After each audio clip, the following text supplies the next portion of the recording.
Assalomu alaykum. Gold Tuning'ning YouTube platformasida kuzatib boruvchi obunachilar.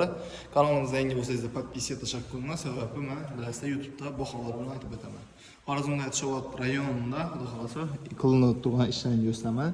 Lavoy, yonbosh aynalar sonsuzlashda bo'ldi.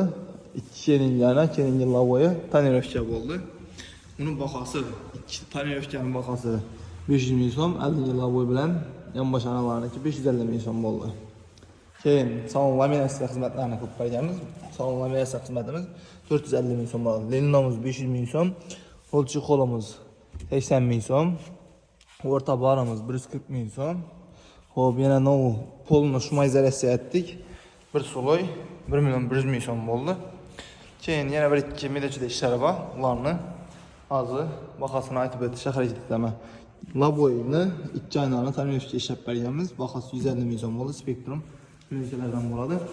Damas mashinamizning eshik ligirovkalari o'ta yaxshi ahvolda. Bu mashinamizda eshik ligirovkani aytib beramiz. Bahosi 150 ming so'mdan boshlanadi. 150 ming so'm. Buniki adashmasam 180 ming so'm, 200 ming so'm o'rtasi chiqadi shu Damas'dagi. Sababi yana shu ochilishidan va ahvolidan og'ir buni. Xizmatlar bo'yicha bemalol aloqa qilishga hammani Gold Tuning'da kutib qolamiz.